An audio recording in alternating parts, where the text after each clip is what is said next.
દક્ષિણ ગુજરાતની અંદર અત્યારે રાજનીતિમાં ગરમાવો જોવા મળી રહ્યો છે। એક બાજુ ચેતર વસાવા, બીજી બાજુ અનંત પટેલ અને ત્રીજી બાજુ ધવલ પટેલ। આ ત્રણેય દિગ્ગજ આદિવાસી નેતાઓ પોતાનું પ્રભુત્વ જમાવવા માટે અત્યારે આદિવાસી વિસ્તારની અંદર પોતાની કવાયતો તેજ કરી રહ્યા છે। ચેતર વસાવા જેઓ 2022થી ધારાસભ્ય છે, ત્યારે અનંત પટેલ છેલ્લા લાંબા સમયથી તે વિસ્તારનું પ્રતિનિધિત્વ કરતા આવે છે, તો ધવલ પટેલ પણ છેલ્લા લાંબા સમયથી તે વિસ્તારનું પ્રતિનિધિત્વ કરે છે। આ ત્રણેય નેતાઓ વચ્ચે અવારનવાર એ જાહેર મંચ ઉપરથી એકબીજા ઉપર આરોપો લગાવતા હોય છે।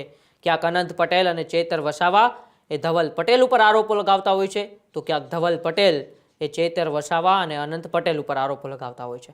પરંતુ ગઈકાલે એક વિડીયો ધવલ પટેલનો સામે આવે છે અને વિડીયોમાં તેઓ ચેતર વસાવા અને અનંત પટેલને આડે હાથ લે છે અને એક નિવેદન આપી દે છે કે કદાચ આવનારા સમયમાં એ અનંત પટેલ આમ આદમી પાર્ટીમાં પણ જોડાઈ શકે છે। આ નિવેદન બાદ હવે અનંત પટેલે ધવલ પટેલને સણસણતો જવાબ આપ્યો છે અને જવાબની સાથે સાથે તેઓએ ચેતર વસાવા સાથેની સાઠગાંઠને લઈને પણ ખુલાસા કર્યા છે। ત્યારે હવે દક્ષિણની રાજનીતિમાં ફરી એક વખત ગરમાવો આવ્યો છે। શું કહ્યું ધવલ પટેલના એ નિવેદનને સણસણતા જવાબ આપતા અનંત પટેલે, આપણે આજે તેમની ચર્ચા કરવી છે અને સાથે સાથે આવનારી ચૂંટણીઓમાં જે પણ આ ત્રણ નેતાઓ છે, ચેતર વસાવા, ધવલ પટેલ ને અનંત પટેલ, કોનું પ્રભુત્વ, કોનું જાદુ એ આદિવાસી વિસ્તારમાં ચાલવું છે, આજે તેની આપણે ચર્ચા કરવી છે। ધવલ પટેલ વલસાડના સાંસદ છે। છેલ્લા લાંબા ઘણા સમયથી તેઓ તે વિસ્તારનું પ્રતિનિધિત્વ કરતા આવે છે। આદિવાસી વિસ્તારમાં ધવલ પટેલની સાથે સાથે અનંત પટેલનું પણ પ્રભુત્વ છે। છેલ્લા ઘણા સમયથી તેઓ પણ ત્યાંના ધારાસભ્ય છે। તો બીજી બાજુ 2022થી એક યુવા ચહેરો ડેડિયાપાડામાંથી બહાર આવે છે અને ધારાસભ્ય બને છે, એ ચહેરો ચેતર વસાવા। આ ત્રણેય દિગ્ગજ આદિવાસી નેતાઓ ઉભરે છે અને ત્રણેય વચ્ચે એક વર્ચસ્વની લડાઈ જામે છે અને આ જ વર્ચસ્વની લડાઈમાં અનેક વખત ધવલ પટેલ જાહેર મંચ ઉપરથી ચેતર વસાવા અને અનંત પટેલને આડે હાથ લેતા હોય છે, તો અનંત પટેલ અને ચેતર વસાવા એ અનેક વખત ધવલ પટેલને આડે હાથ લેતા હોય છે। વલસાડની અંદર અનેક વખત ધવલ પટેલ, ચેતર વસાવા પોતાની સભાઓ કરે છે, પરંતુ તેમાં પબ્લિક નથી આવતી। તેનાથી ધવલ પટેલ અનેક વખત આરોપો લગાવે છે કે ક્યારેય આદિવાસી વિસ્તારની અંદર આ બંને નેતાઓને સ્વીકારશે નહીં। તેને લઈને જ ગઈકાલે ધવલ પટેલનો એક વિડીયો વાયરલ થયો હતો। એ વિડીયોની અંદર તેઓ અનંત પટેલ ઉપર સનસનીખેજ આરોપો પણ લગાવ્યા હતા। સાથે સાથે તેમણે એવું પણ કહ્યું હતું કે કદાચ અનંત પટેલ એ આમ આદમી પાર્ટીમાં પણ જોડાઈ જાય। હવે તેને લઈને જ અનંત પટેલ સામે ખુલીને આવ્યા છે અને તેમણે એક મોટા ખુલાસા કર્યા છે। આવો પહેલા આપણે બંને નિવેદનો સાંભળીએ। ગઈકાલે ધવલ પટેલે અનંત પટેલ ઉપર શું પ્રહારો કર્યા હતા અને હવે તેના જવાબમાં અનંત પટેલે શું કહ્યું, આવો બંને નિવેદનો સાંભળીએ। આમ આદમી પાર્ટી અને કોંગ્રેસના જે લોકો છે, નેતાઓ છે, એ હરીફાઈ લાગી છે કે કઈ પાર્ટી લોકો આદિવાસીઓને વધારે ગેરમાર્ગે દોરી શકે, આદિવાસી સમાજને કઈ રીતે ઉશ્કેરણી કરી શકે, એના માટે પૂરો પ્રયત્ન કરી રહ્યા છે। અલગ અલગ મુદ્દાઓ પર ભટકાવવાનું કામ કરી રહ્યા છે, પણ દરેક જગ્યા એમને નાસીપાસ થવાનો સમય આવ્યો છે। ખાસ કરીને વલસાડ ડાંગ લોકસભામાં આ આમ આદમી પાર્ટી અને કોંગ્રેસ જેટલા બી પ્રોગ્રામ કરે છે, બધામાં જ લોકો એમને જતા નથી, લોકો એમને જાકારો આપ્યો છે। એનાથી નાસીપાસ થઈને અવારનવાર ખોટા બયાનો કરે છે।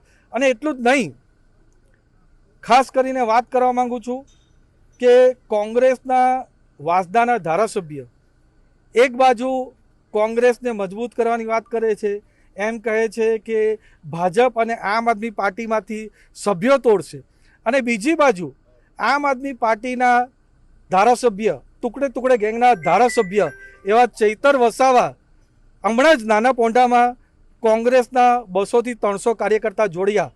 એક બાજુ ટુકડે ગેંગના ધારાસભ્ય ચેતર વસાવા કોંગ્રેસના સભ્યો જોડી રહ્યા છે, બીજી બાજુ બીજા જ દિવસે કોંગ્રેસના વાંસદાના ધારાસભ્ય એમની સાથે પ્રોગ્રામ કરે છે।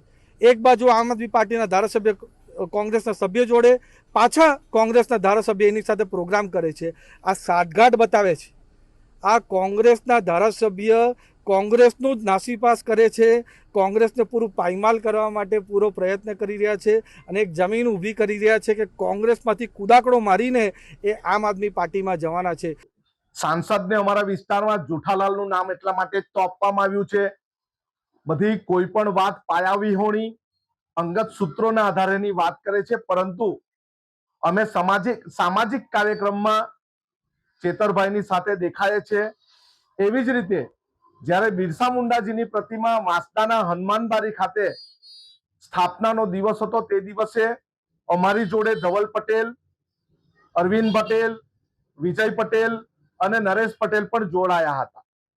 એટલે કોઈ વાત તથ્ય વગર કરવી અને પૂરી જૂઠી કરવી એ આ સાંસદની આદત છે. કોંગ્રેસ સાથે છે, કોંગ્રેસ સાથે રહેવાના છે, છેલ્લા શ્વાસ સુધી અમે કોંગ્રેસની સાથે જ છે. ધવલ પટેલના નિવેદન બાદ અનંત પટેલે પાયા વિહોણા ગણાવ્યા છે આ નિવેદનોને કે ધવલ પટેલે ગઈકાલે જે પણ નિવેદનો આપ્યા છે તે તમામ નિવેદનો ક્યાંક ને ક્યાંક પાયા વિહોણા છે.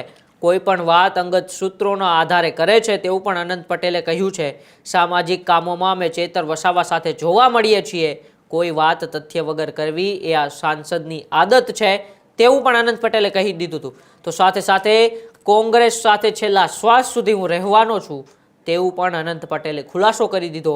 તો તેમણે કહ્યું કે ધવલ પટેલે મારી ઉપર જે આરોપો લગાવ્યા હતા કે ચેતર વસાવા અને હું સાથે જોવા મળું છું, તો તેને લઈને પણ તેમણે ખુલાસા કરી દીધા કે સામાજિક કાર્યો છે આદિવાસી વિસ્તારની અંદર, ઘણા એવા કામો છે જેમાં રાજનીતિ ભૂલીને અમારે એક જનપ્રતિનિધિ તરીકે કામ કરવું પડતું હોય છે, ત્યારે હું ચેતર વસાવા સાથે સામાજિક કાર્યોમાં જોવા મળતો હોય છે.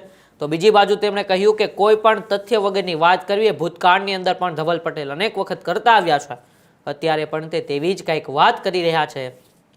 અને છેલ્લે એમણે એવું નિવેદન આપી દીધું જે ધવલ પટેલે એક આરોપ લગાવ્યો હતો કે કદાચ આવનારા સમયમાં એ આમ આદમી પાર્ટીમાં પણ જોડાઈ જાય. તેમની સામે અનંત પટેલે ખુલીને કહી દીધું કે હું છેલ્લા શ્વાસ સુધી કોંગ્રેસમાં જ છું અને કોંગ્રેસમાં જ રહેવાનો છું. હવે આ સમગ્ર બાબત આ ત્રણ નેતાઓ વચ્ચેની લડાઈ આદિવાસી વિસ્તારમાં ચાલી રહી છે, પરંતુ આ ત્રણેય નેતાઓને જોવાનું છે કે ક્યાંક ને ક્યાંક આદિવાસી વિસ્તારની જે પ્રાણ પ્રશ્નો છે, એ પછી પાણીની સુવિધા હોય, એ પછી વીજળીની સુવિધા હોય, કે પછી રોડ રસ્તાઓની સુવિધા હોય, આ તમામ સવાલોને લઈને આ ત્રણેય નેતાઓએ એમાં ધ્યાન આપવું જોઈએ. અંદરો અંદરની રાજનીતિ ક્યાંક ને ક્યાંક બંધ કરવી જોઈએ. પરંતુ અત્યારે તો ધવલ પટેલ, અનંત પટેલ અને ચેતર વસાવા આ ત્રણેય પોતાનું રાજકીય પ્રભુત્વ જમાવવા માટે તે વિસ્તારની અંદર કવાયતો કરી રહ્યા છે. અનંત પટેલ અને ચેતર વસાવા ઘણા કાર્યક્રમોમાં સાથે જોવા મળે છે, તો બીજી બાજુ ક્યાંક ને ક્યાંક ચેતર વસાવા એ કોંગ્રેસના નેતાઓને આમ આદમી પાર્ટીમાં આવકારતા હોય છે.